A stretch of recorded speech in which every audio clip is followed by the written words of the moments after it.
Hello and welcome to Insight. The 21st Conference of Parties and annual gathering of countries signatories to the UN Framework Convention on Climate Change is scheduled to be held in Paris in November-December this year.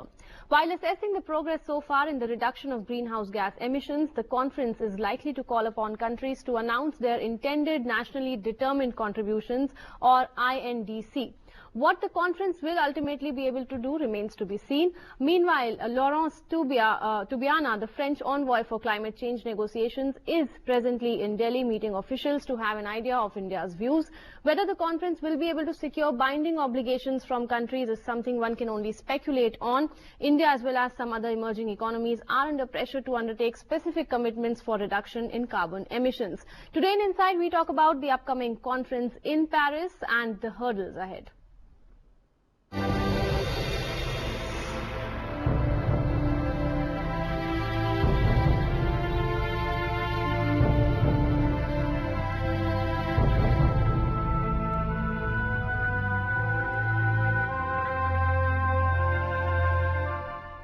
And to discuss the same, we have with us in the studios an eminent panel. Please welcome Professor C.K. Varshney. He is a Professor Emeritus at JNU. Welcome to the program, Professor. Sitting next to him is Harjeet Singh. He's an International Policy Manager, Climate Change with ActionAid International. Welcome to the program, Mr. Singh. Sitting next to him is Urmi Goswami, Assistant Editor, Economic Times. Welcome to the program, Urmi. And we're also joined by Dr. Sriram Cholia, a Dean at the Jindal School of International Affairs. Welcome to the program. Professor Cholia, let me begin with you. Before we talk about expectations from the Paris summit, what progress do you think has been made by countries in meeting their emission targets since Lima, that was December last year? I think it's been painfully slow. UN Secretary General has said that he would have expected it to be faster, but hasn't happened. But they've been meeting ministerial rounds in smaller groups, many places, and they're basically trying to hammer out a text of an agreement for Paris. That's one.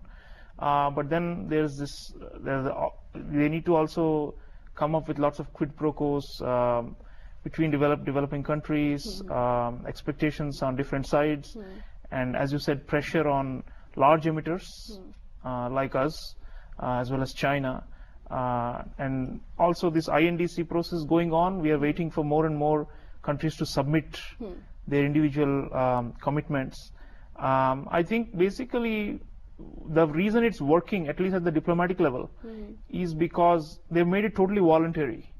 You know, the INDC is just domestically decided. You know, there's no international body that's saying, you know, this is your level and this is how much you must cut greenhouse gas emissions. So in a way, it's like, unfortunately, from the environmentalist activist point of view, that means that it's going to be a very compromised process. But from a multilateral diplomatic point of view, you need compromise in order to get to common denominator. So I think they're working out that common denominator right now. Okay. And I think the chances of an accord are reasonably high now. I mean, there's not much of a suspense, unlike the previous when Copenhagen was happening in 2009, because it's very relaxed.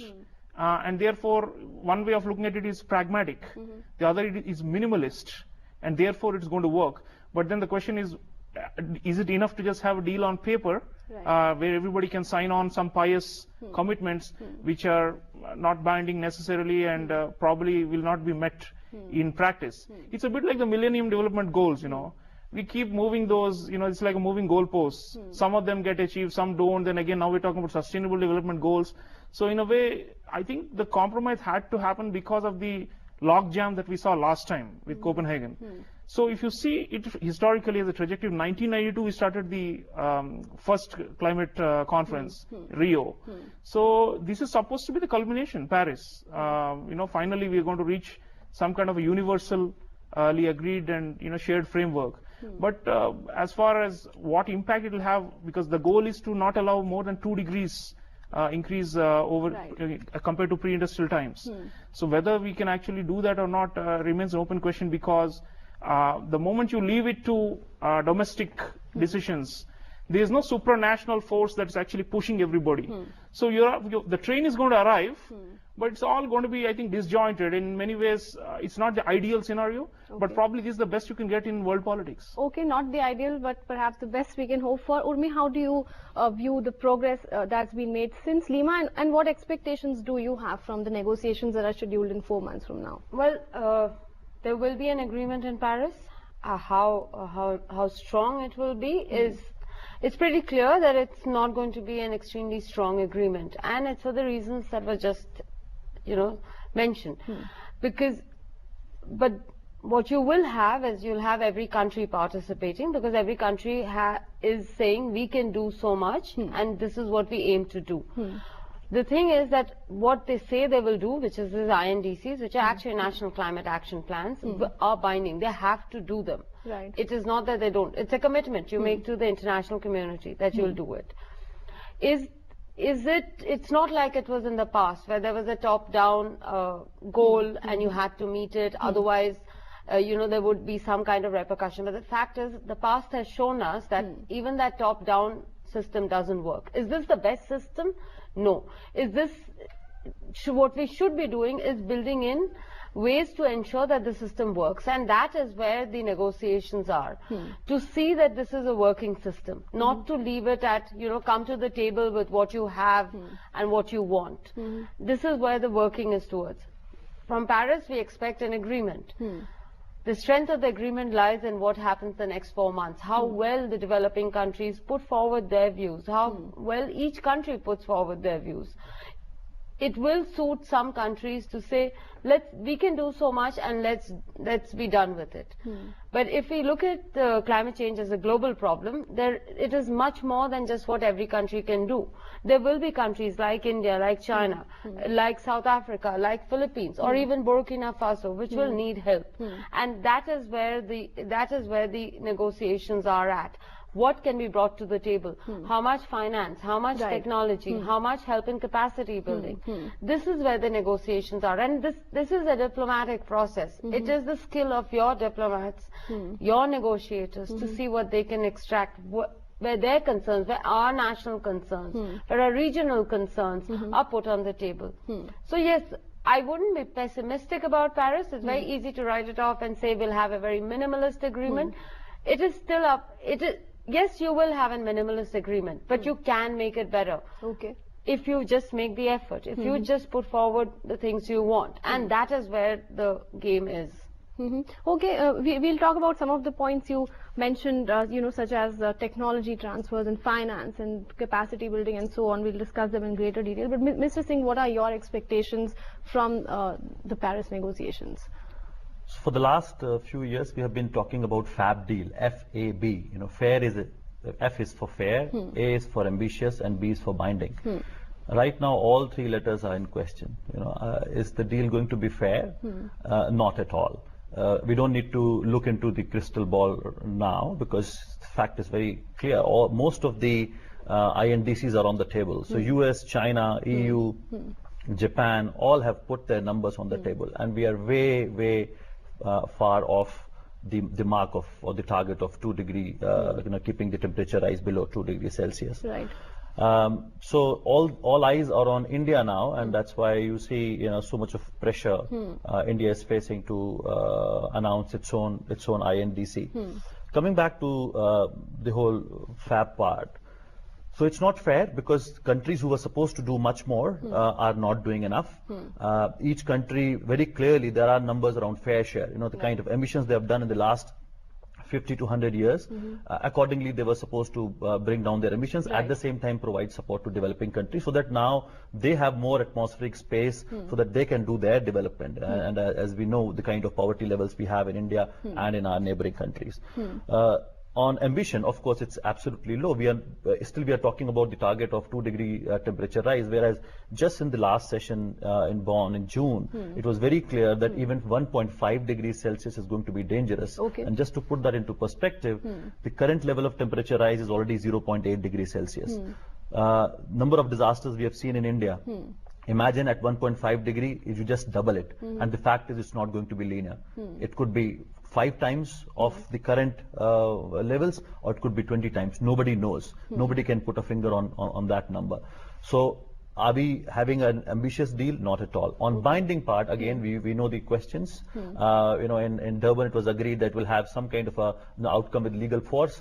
But what kind of legality? What part will be under legal? What part will be in COP decision? All that remains to be seen in the next 4 months. So there's a lot that we need to achieve. In terms of making Paris deal to be fair, ambitious and binding. Okay. Professor Vashni, where do you weigh in on this issue? What can we expect looking at the progress made since Lima?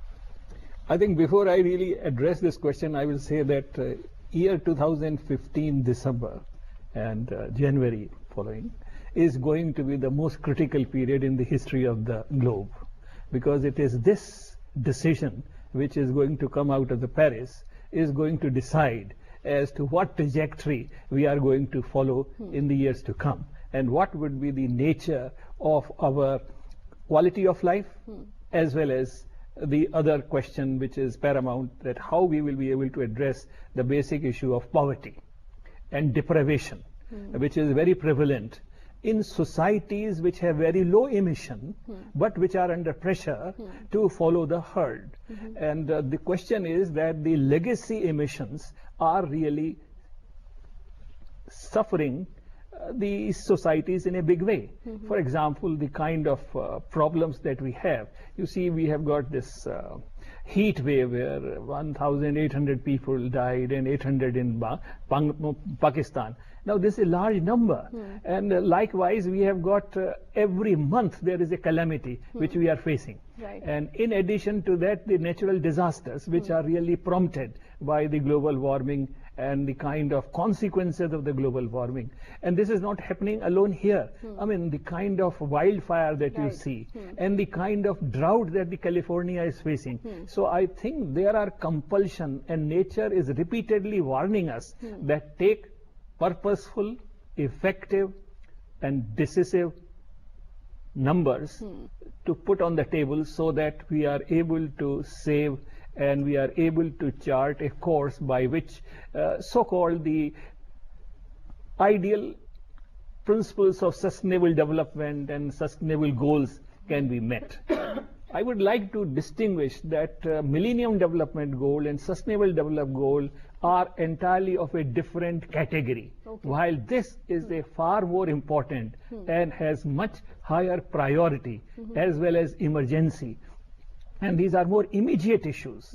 And if this is not addressed, I am very doubtful whether any pious goals of sustainable development which we are going to hammer in short time are going to have any meaning and will really result into any achievement. The point that I am trying to make is that so far we have been very, very slow. Okay.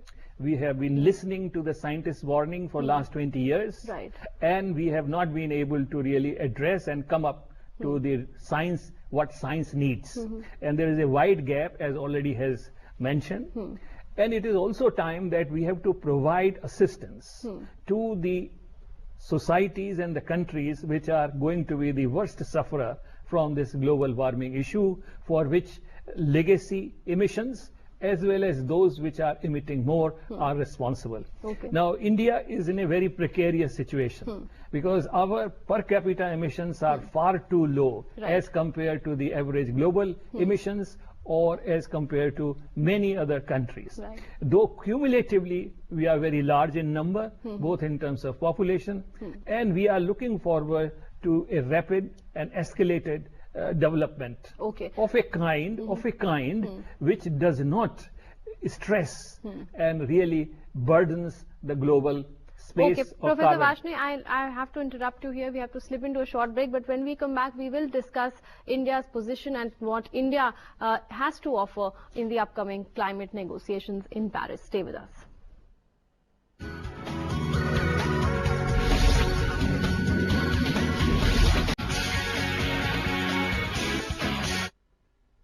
Welcome back to Inside. We are talking about the climate negotiations to be held in Paris 4 months from now and what India has to offer.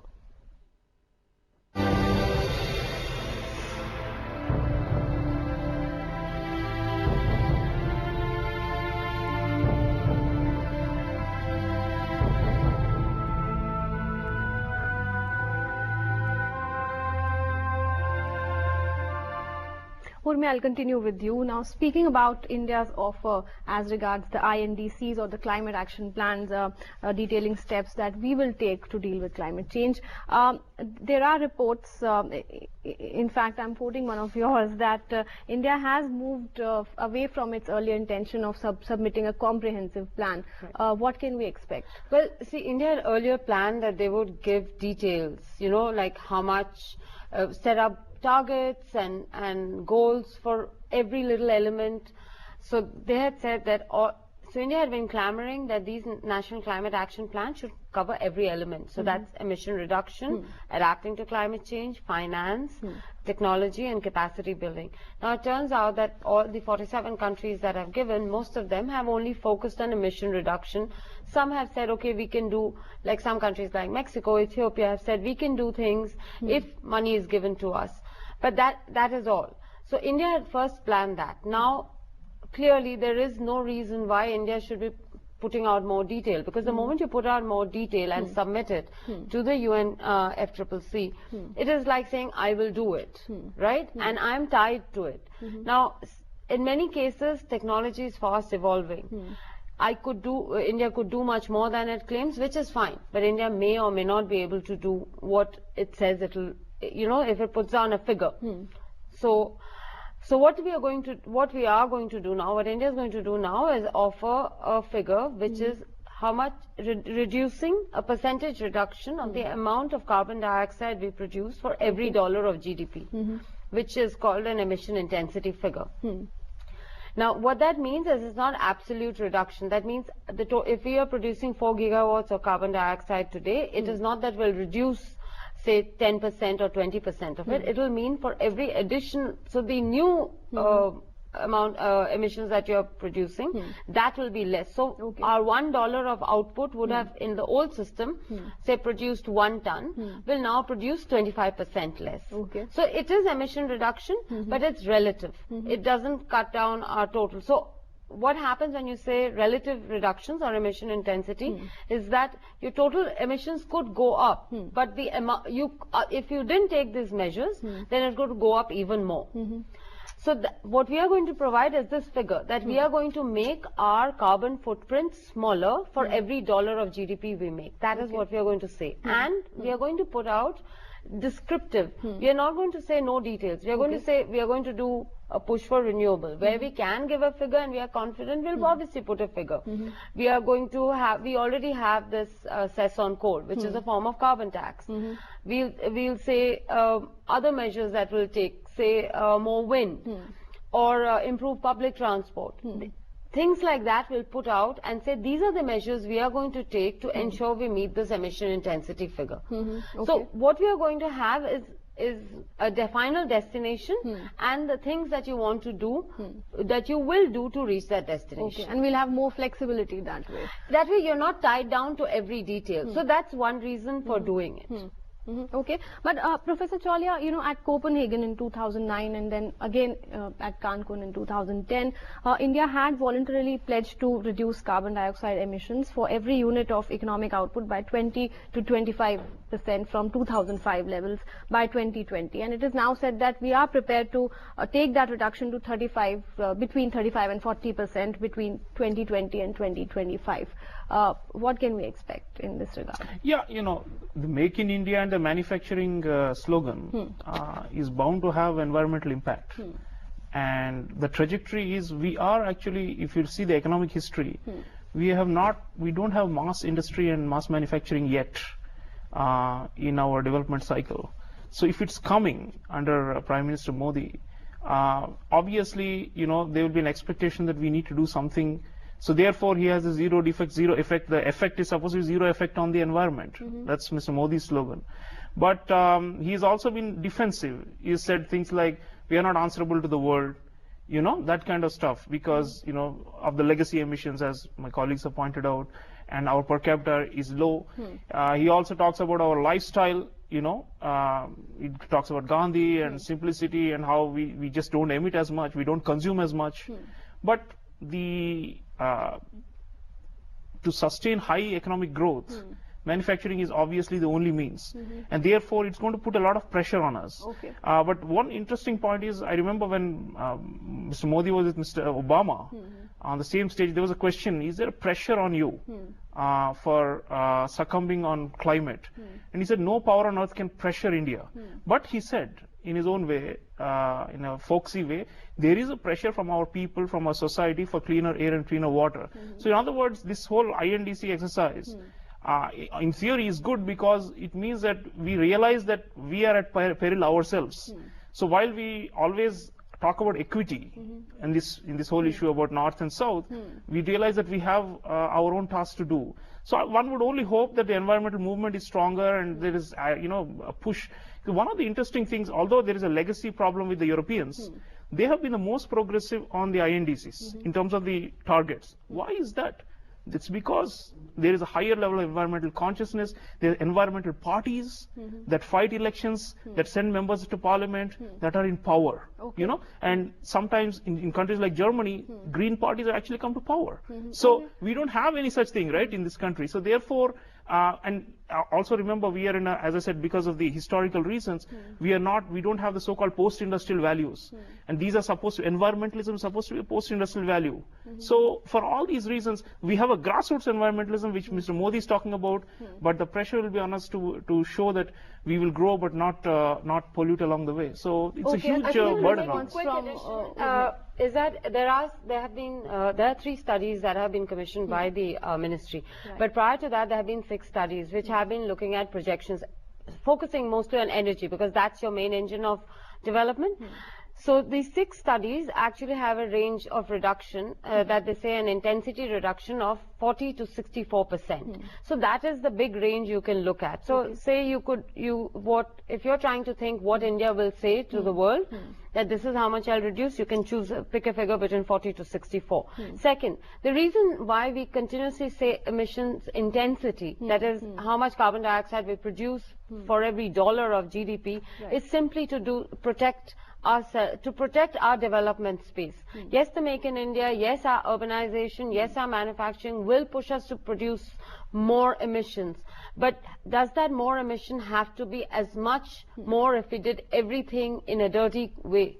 That is why there is talk about clean coal. If there is something called clean coal, let's call it less dirty coal. That's why there is talk about this renewable push of 100 gigawatts, which is by 2022. But we are talking, INDCs are most probably will be till 2030. So clearly that push will go up. Is about ensuring that the energy you use has a smaller footprint so that your production again has a smaller footprint. So one should be, so when we're talking about expectations from India's INDC, I think we need to look at it. We shouldn't be quick to rush to say that our development space is being strangled. Okay, it can get strangled in other ways, but definitely not necessarily through the INDCs. Okay, we'll talk further on this element of, equity in just a bit. We have to take a break in the program. Stay with us. We'll be back.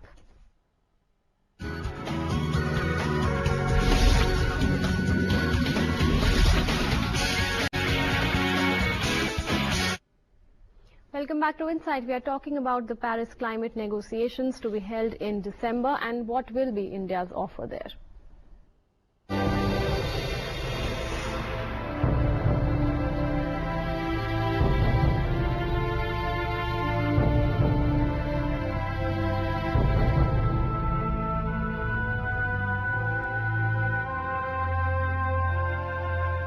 Mr. Singh, I'll continue with you. Now, an issue that we just touched upon earlier in the program, that of equity. Can we expect, a fair or just treaty in Paris, given India's position that developed countries have to pay for their pollution levels? So, as I said, numbers are already out, and you can't expect these countries to go back to the drawing board and revise their numbers. So, in Paris, you are not going to get more ambition that's already on the table. So in terms of emission reduction, I think we've already lost that battle when it comes to Paris. But there's another battle that is to be fought, which is about means of implementation, as we call it, which is about finance, technology, capacity building and so on. Now, that's where we need to now put the pressure. Let's understand what US is saying, that because of their own domestic political situation, they can't reduce more because they don't have control of their houses and you know, they can't go beyond that. But at the same time, they are supposed to help developing countries to change their trajectory and become more green and acquire technology, and also to go for adaptation, which is so much of a big need in developing countries, particularly least developed countries in Africa. Now, that battle has to be fought. Okay. But we understand the INDCs that have been submitted by some nations have no mention of That's why you have to take the battle to the means of implementation. Absolutely, and we have to tell them to define. So the number of $100 billion is $1 there by 2020, and that number has been endorsed by G7s and even the recent Financing for Development conference everywhere. But what's the roadmap? We can't just keep talking of this number without mentioning how are we going to achieve that number. What are going to be the sources? There are a number of sources that have been identified. Financial transaction tax, or special drawing rights, or tax on shipping and aviation. There are a number of ways, and different kinds of other kinds of carbon taxes. But how that money is going to be collected and who's going to get what proportion, all that has to be determined. And I think we need to keep the pressure on. And at the same time, there are other things that we are talking about is the review cycle. So let's understand the deal that we are going to reach in Paris. That doesn't mean that now numbers are going to be just the same for the next 15 years or so, right?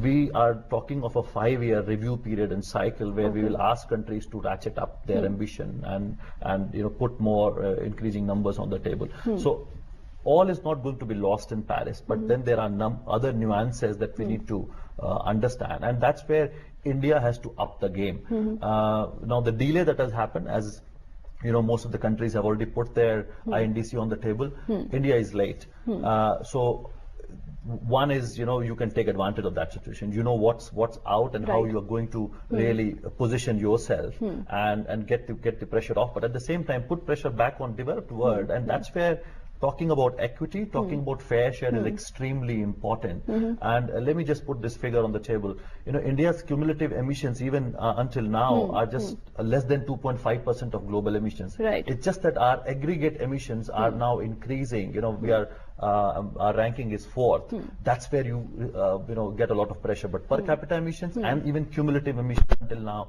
are pretty less compared to European Union or far behind China, and the US. Professor Varshney?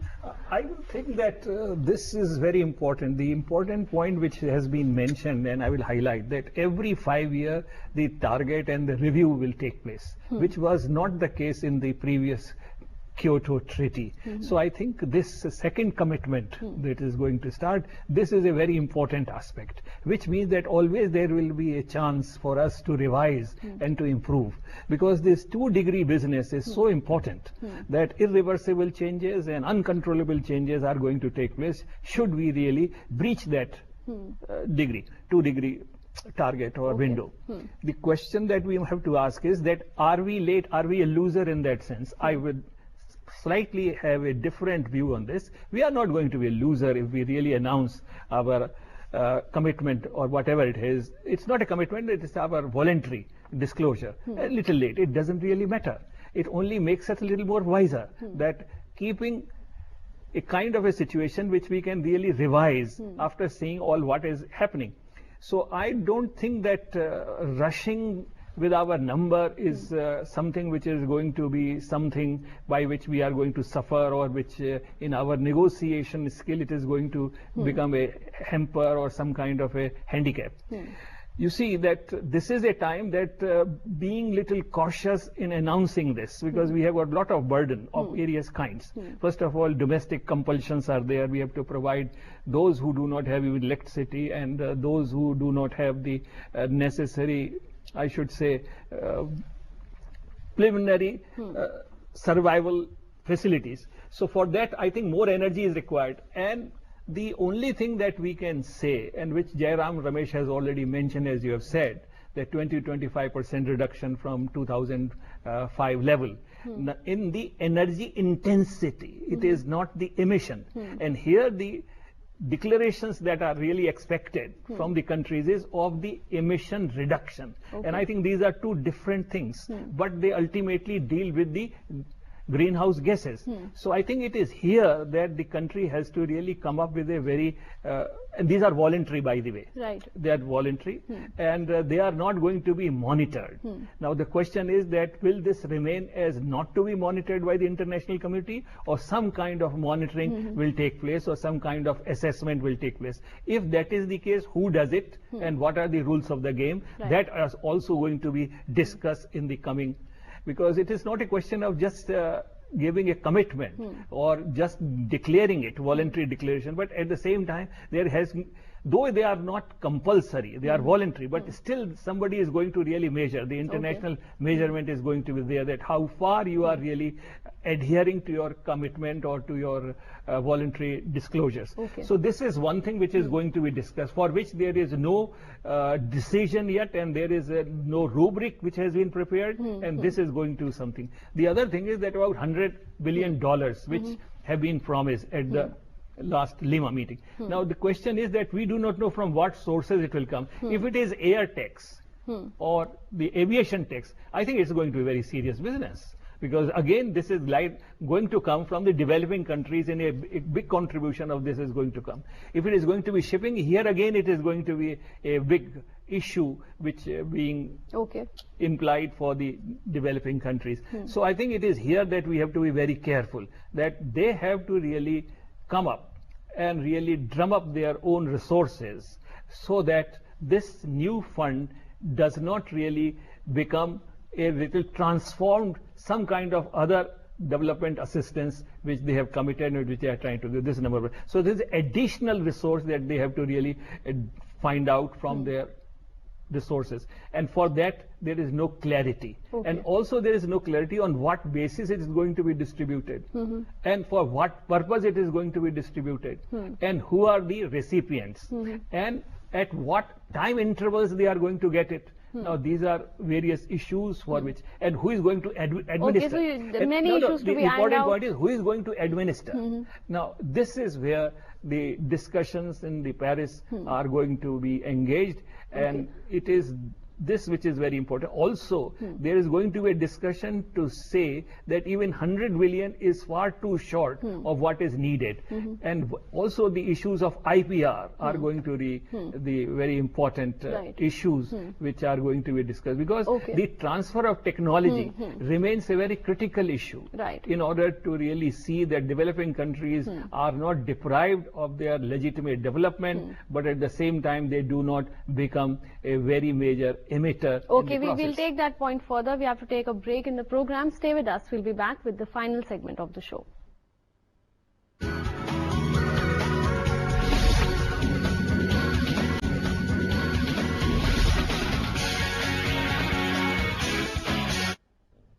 Welcome back to Inside. We are talking about the upcoming negotiations on climate change in Paris and India's role there.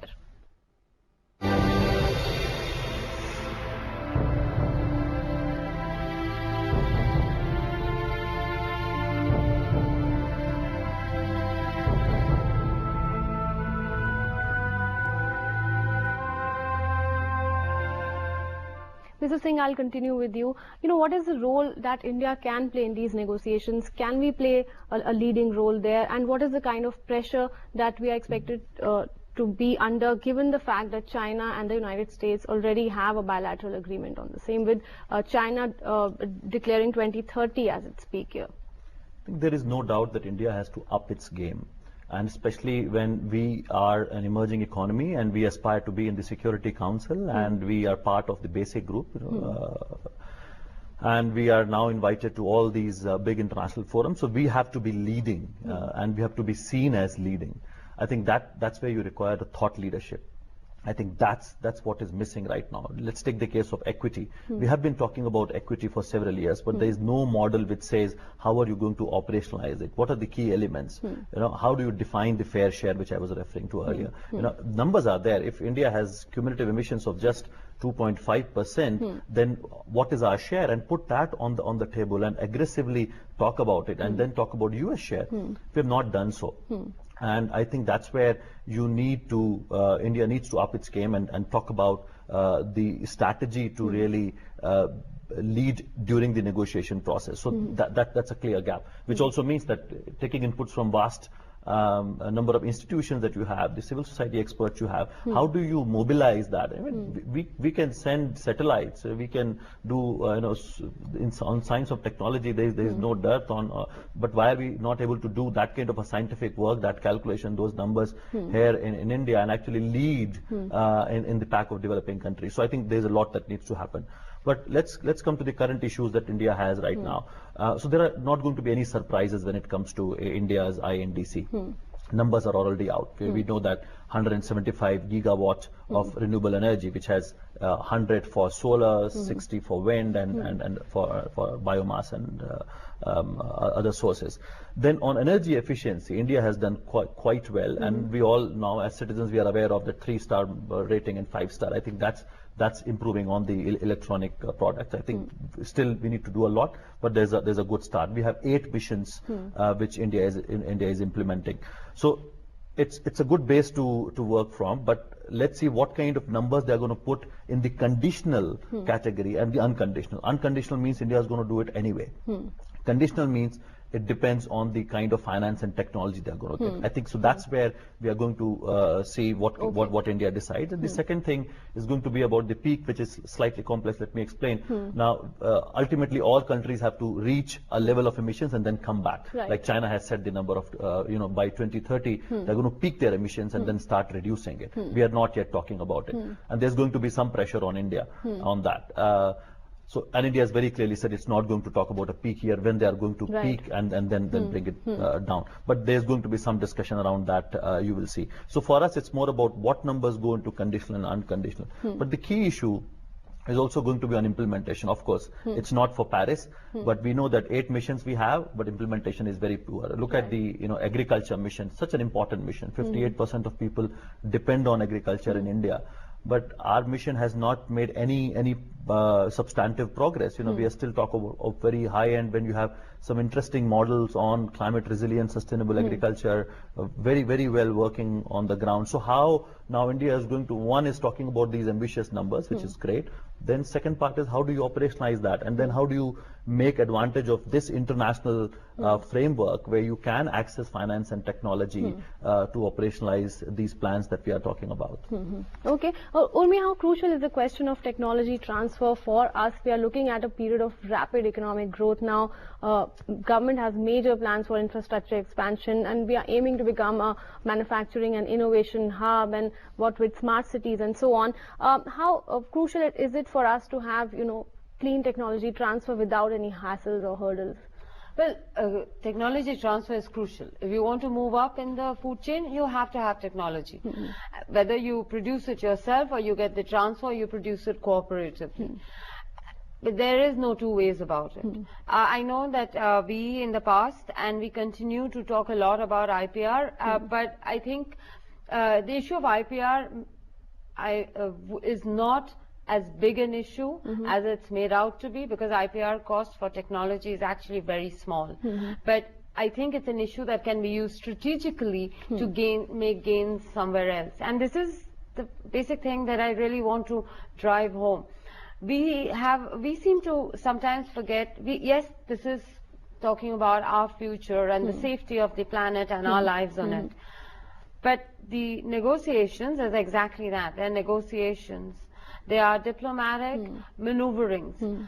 And therefore there are few clear things that India should figure out. One is, what does India want out of this thing, out of these negotiations? What does it need to do, and what it wants from the international community? And once you have your requirements fixed, that is, you realize the kind of adaptation you need to do. Basically, there are countries like Uttarakhand, you had that whole flood. That you have to adapt to the fact that cloud bursts are going to become a regular feature. Right. So you have to change the way you do your agriculture there, or the way you build your dams.